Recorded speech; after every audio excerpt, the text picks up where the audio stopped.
ये शास्त्र राजी अति उत्तम शास्त्र प्यारा,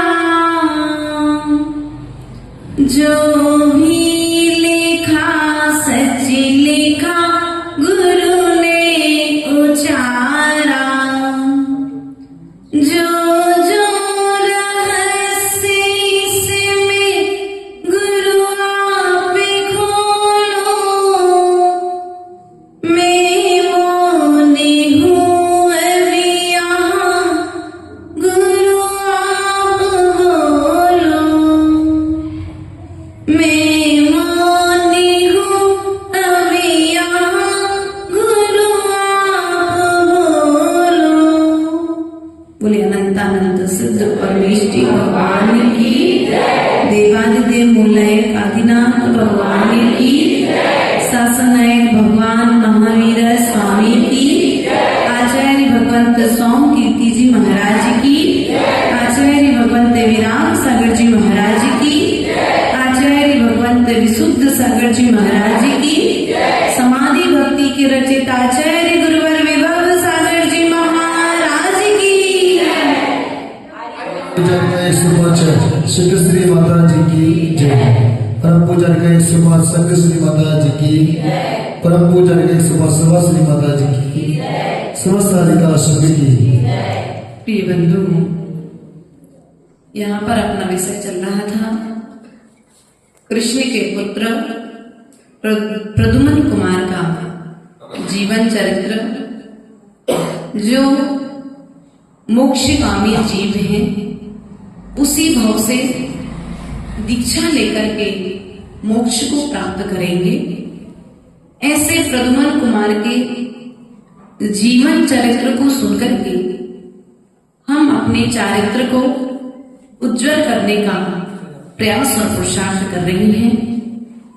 कल हम सभी ने यहाँ पर सुना था कि प्रद्युम्न के भाइयों ने उसे वन में ले जाकर के एक गुफा में प्रवेश करा दिया, और गुफा में प्रवेश कराने के पश्चात में उस गुफा का द्वार बंद कर दिया।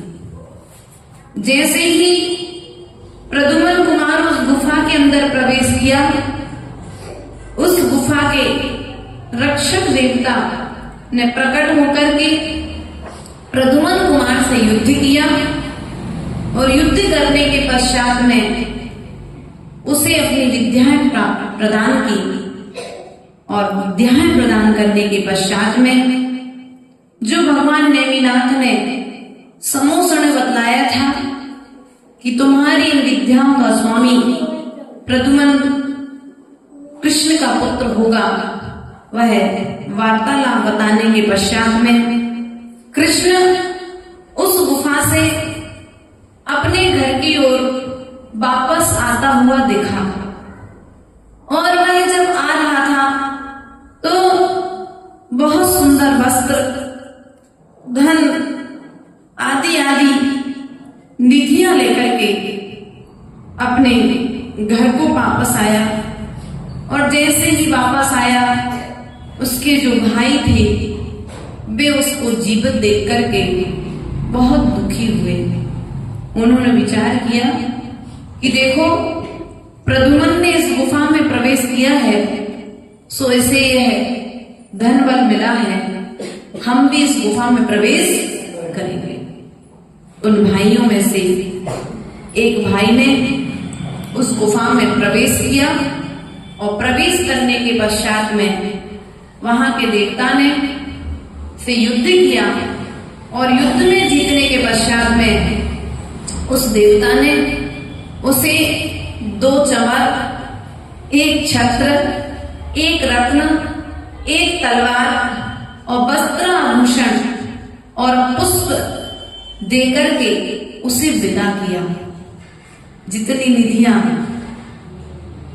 प्रद्युम्न कुमार को मिली थी उतनी ना मिली, लेकिन फिर भी ना कुछ से कुछ तो सही, ऐसा विचार कर वह वहां से वापस आया। अब यहाँ पर इनके भाइयों ने प्रद्युम्न कुमार के मरण योजना, कुछ नया विचार ये रोज करते। कभी उसे गुफा में तो कभी उसे तालाब में डुबोकर मारने का पुरुषार्थ करते, कभी उसे पहाड़ों पर ले जाते तो कभी उसे नाना तरह के स्थलों पर ले जाकर के मारने का पुरुषार्थ करते। लेकिन जितनी बार वह उन स्थानों में प्रवेश करता, वहां के रक्षक देवी देवता उस प्रद्युम्न कुमार के पुण्य से उसके सामने प्रकट होकर के अपनी निधियां उस प्रद्युम्न कुमार को प्रदान करते और चरणों में नतमस्तक होकर के उससे भविष्य में उसकी सुरक्षा हेतु निवेदन करते। कभी भी आपको जरूरत पड़े तो आप मुझे स्मरण करना, मैं आपकी सेवा में सदा रहूंगा। ऐसा वह देवी देवता कहकर के अपने स्थान को चले जाते। एक दिन वह प्रद्युम्न कुमार जब इन्हें 16 निधियों को प्राप्त करके, 16 प्रकार की सिद्धियों को प्राप्त करके नगर में वापस आया, जब वह नगर में वापस आया तो उसे ऐसा ज्ञात हुआ कि उसकी मां का स्वास्थ्य खराब है। मां अर्थात कौन थी मां? कनकमाला। अभी कौन है उसकी मां? कनकमाला। कनकमाला का स्वास्थ्य बहुत खराब है। मां का स्वास्थ्य खराब सुनकर के कौन सा पुत्र मां के पास ना जावेगा? वह तुरंत अपने मां के पास जाने के लिए उद्यत हुआ और जैसे ही वह मां के पास गया तब राजा काल संवत ने अपने पुत्र प्रद्युम्न को आते ही उसने समस्त जो सेवक थे उन सेवकों के लिए बाहर जाने के लिए निवेदन कर लिया। वे सब वहां से चले गए और उस कनकमाला ने भी उस अपने पुत्र से अपने भीतर की भावनाओं को प्रकट किया।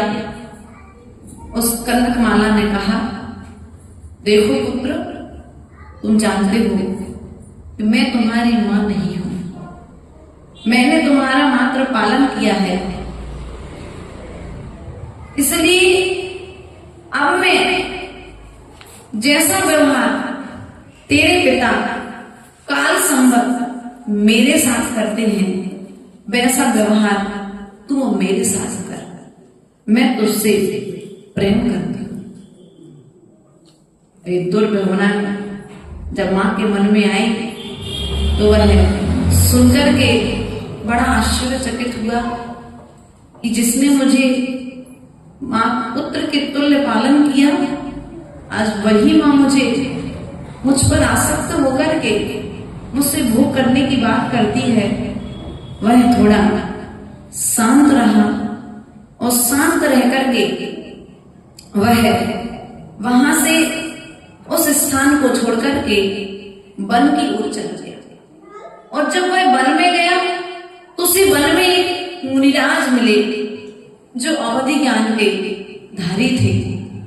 उसने मुनिराज से जाकर के अपने मन की शंकाएं समाधान हेतु निवेदन किया कि भगवान, ऐसा मेरा कौन सा पाप कर्म का उदय आया है कि जिस मां ने मेरा पालन किया पुत्रवत, आज वही मां मुझसे भोग की अपेक्षा रखती है, मुझ पर आसक्त होकर के मुझसे प्रेम करती है। कई दिनों से वह बीमार है, उसका भोजन पानी करना भी बंद हो गया है, भगवान बताइए इसका क्या कारण है।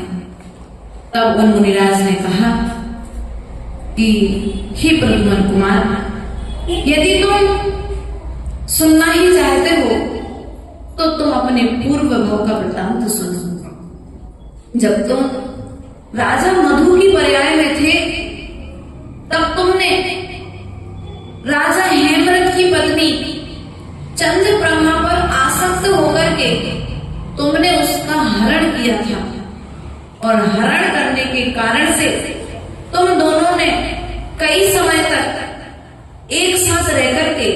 समय बिताया था और तुम दोनों एक दूसरे को चाहने लगे थे, इसलिए वह पूर्व भाव का संस्कार स्वरूप आज तुम्हारी मां रूप में जो कनकमाला है वह पूर्व में तुम्हारी पत्नी रह चुकी है, इसलिए तुम्हारे भाव, तुम्हारे प्रति उसके भाव उस प्रकार के हो रहे हैं। उसने कहा ठीक है, लेकिन मेरा दूसरा प्रश्न है भगवान कि मुझे मेरी मां से अलग क्यों होना पड़ा? उसकी मां कौन थी? असली मां कौन थी? रुक्मिणी। तब उसने मुनिराज से इस प्रकार से प्रश्न किया। तब मुनिराज ने कहा, प्रद्युम्न कुमार, तुमने पूर्व भाव में एक पाप किया था। उसने कहा, भगवान ऐसा कौन सा पाप किया कि मुझे जन्म के कुछ दिन पश्चात ही मेरी मां से अलग होना पड़ा? तब मुनिराज ने कहा कि तुमने जंगल में पूर्व भाव में एक मोर के बच्चे, किसके बच्चे को? मयूर के बच्चे को, उसके बच्चे से अलग किया था, इसलिए तुम्हें भी अपनी मां से अलग होना पड़ा है। ऐसा विचार कर वह बड़ा पश्चाताप को प्राप्त हुआ। इसलिए प्रिय बंधुओं, हमें शिक्षा मिलती है, कभी भी हमें किसी भी बिल्ली के बच्चे, कुत्ते के बच्चे, कबूतर के बच्चे, तोते के बच्चे, हम अपने पालन खरगोश के बच्चे देखने में बहुत अच्छे लगते हैं। हाँ, कौन से बच्चे माता? और कोई बच्चे? हम क्या करते हैं अपने शौक के लिए छोटे छोटे पिल्ले पाल लेते हैं। बिल्ली जन्म देती है तो उन बच्चों को अपने घर में ले आते हैं। तुम तो ले आते हो, लेकिन उस जन्म देने वाली माँ को कष्ट, तुम्हारा बच्चा तुमसे कोई छीन ले, कैसा लगेगा तुमको? एक पल के लिए कल्पना करो बस। भले ही वो त्रियंच गति का जीव है, लेकिन उसके भीतर के मात्र तो तुम्हारा थोड़ी ना है।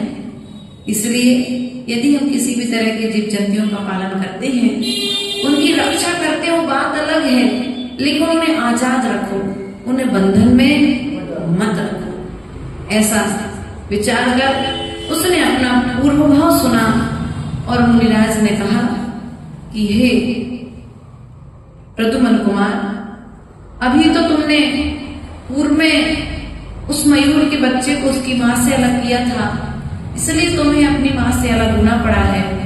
लेकिन अब तुम अपनी मां रुक्मिणी का पूर्व भाव सुनो। स्वयं मुनिराज उससे कहते हैं, इसी मगध देश में एक लक्ष्मी नामक ग्राम है। उस लक्ष्मी नामक ग्राम में एक सोम शर्मा नाम का ब्राह्मण निवास करता था। उसकी जेठानी का नाम लक्ष्मीवती था, उसकी पुत्री का नाम लक्ष्मीवती था। एक बार लक्ष्मीवती बहुत सुंदर थी और वह दर्पण में अपना मुख निहार रही थी, और दर्पण में मुख निहारते समय नगर में मुनिराज आ गए और उस दर्पण में उसे मुनिराज की छाया दिख गई। क्या हो गई? कई बार ऐसा होता है ना, अपन छत पे बैठे हूँ तो कई बार बालकनी में हूँ और नीचे में यदि कोई जा रहा है तो मैं दर्पण में परछाई दिख जाती है। ऐसे ही तेरी माँ जब लक्ष्मीवती थी तो मुनिराज की छाया उसके दर्पण में दिख गई, और मुनिराज की छाया देख करके उसने मुनिराज की बहुत निंदा की, और निंदा करने के प्रभाव से उसे उसी भाव में कुष्ठ रोग हो गया, और कुष्ठ रोग होने के कारण वह तड़फ करके मरण को प्राप्त हुई, और मुनि निंदा के कारण वह मर करके गधी हुई। गधी से के आयु पूर्ण करके वह सुअरी हुई, और सुकरी होने के पश्चात में वह कुतिया हुई। फिर अब मर करके धीवर की पुत्री दुर्गंधा हुई है। एक दिन वही मुनिराज नगर में आए। क्या हुआ? मुनिराज की निंदा का फल लक्ष्मीवती जो बहुत सुंदर थी, उसने मुनिराज की निंदा की तो कहां कहां जाना पड़ा। पहले तो कुष्ठ रोग हो गया, कुष्ठ रोग होने के पश्चात में गधी बनी, फिर सूकरी बनी और फिर कुतिया बनी। त्रेन जगती के दुखों को भोगा है।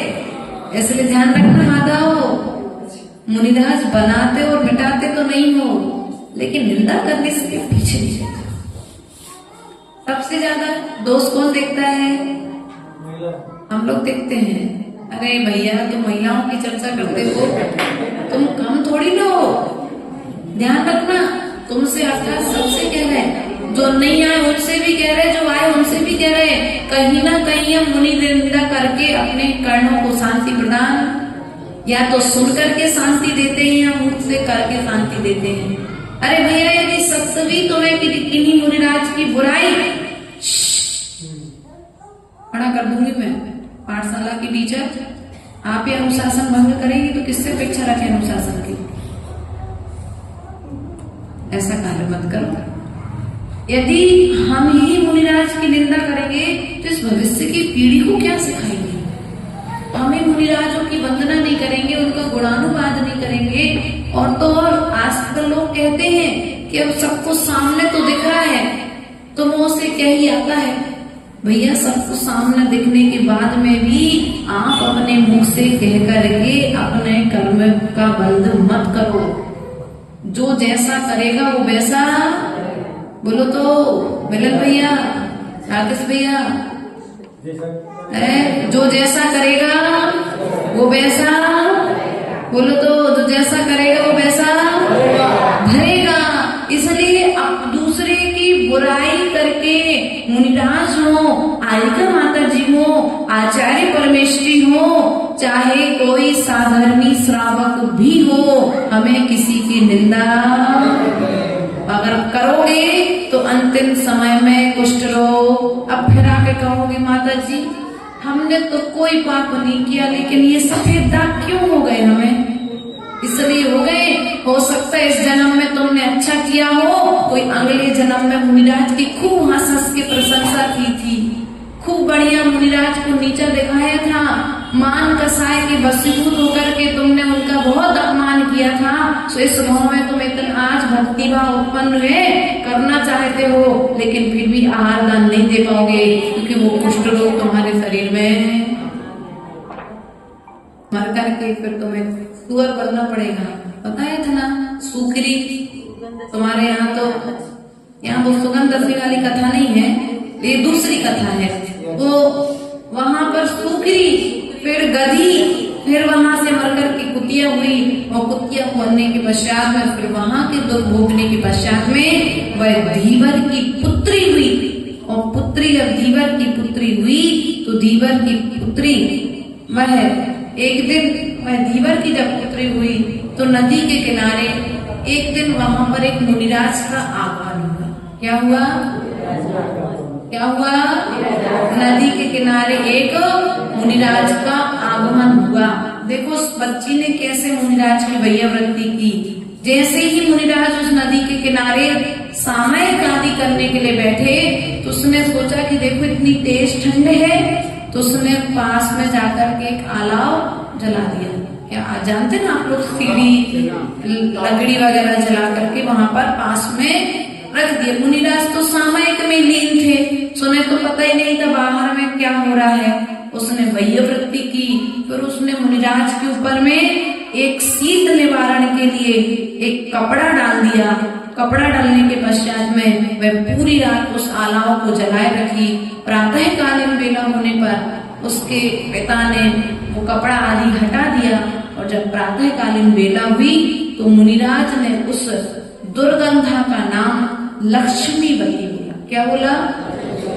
अब वह बड़ी प्रफुल्लित हुई कि आज तक तो मुझे इस नगर के सभी श्रावक जन दुर्गंधा कहते थे, और इन मुनिराज ने मुझे लक्ष्मीवती कहा है, इसका कारण क्या है?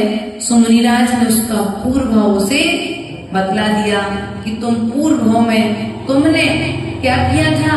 दर्पण में मुनिराज की निंदा की थी, उन्हें अपशब्द कहे थे, सो तुम भटक भटक अपने करने के पश्चात में आज धीवर की पुत्री हुई हो। और फिर उसने अपने उन मुनिराज के चरणों में नमोस्तु निवेदन किया और मुनिराज के उपदेश के प्रभाव से उसने श्रावक के 12 व्रतों को धारण कर लिया। और धारण करने के पश्चात में वह एक दिन क्या हुई, धर्ममती नाम की आरिका के पास गई और आरिका के पास जाकर के वह वहां पर अपने व्रतों का पालन करने लगी। वह विहार करती हुई राजगृह नगरी में पहुंची और वहां भगवान के दर्शन कर गोपुर चली गई। आरिका के साथ आरिका गुफा में प्रवेश कर गई, ये बाहर बैठ गई। क्या हुआ, अब वहां पर जो आरिका माता जी आई तो वहां पर वो आरिका माता जी के साथ घर से उनके साथ में चली गई। अब माता जी तो गुफा में चली गई और ये गुफा के बाहर बैठ गई। और वहां बैठने के पश्चात में देव योग से वहीं पर एक व्याघ्र आया और व्याघ्र जब गुफा में प्रवेश कर रहा था तो इसने उस व्याघ्र से आरिका माता जी की रक्षा की और रक्षा करने के पश्चात में उस व्याघ्र ने इसको खा लिया और वह मरण करके यहाँ से मर करके वह 16वें स्वर्ग में देव क्या हुई, वहां से मर करके 16वें स्वर्ग में जाकर के देव हुई। और वहां से वहां की आयु पूर्ण करके क्या हुई, राजा भीष्म की पुत्री रुक्मणी हुई है। कौन हुई है, कहाँ इस जीव की गति और मति का प्रभाव तो देखो, कहाँ उसने मुनिराज की निंदा की, सुक्कू गतियों में जाना पड़ा और कहाँ मुनिराज के उपदेश का आचरण किया, आरिका माता जी की सेवा की, मुनिराज की सेवा की, तो उसके प्रभाव से 16वें स्वर्ग की देव हुई और वहां से देव गति के को आयु को पूर्ण करने के पश्चात में भीष्म की पुत्री रुक्मणी हुई है। ऐसा जानकर के वह पुत्र बड़ा ही प्रसन्नता को प्राप्त हुआ और वहां से मुनिराज को नमस्कार कर वहीं पर अब मुनिराज और दोनों के बीच में वार्ता चल रही है। और तू उसी रुक्मणी का पुत्र है, पुत्र हुआ है, ऐसा उसने मुनिराज ने उसको बताया। और आगे क्या मुनिराज बतलाएंगे, इस विषय को हम कल पुनः यहीं पर देखने और समझने का प्रयास करेंगे। बोले भगवान महावीर स्वामी की।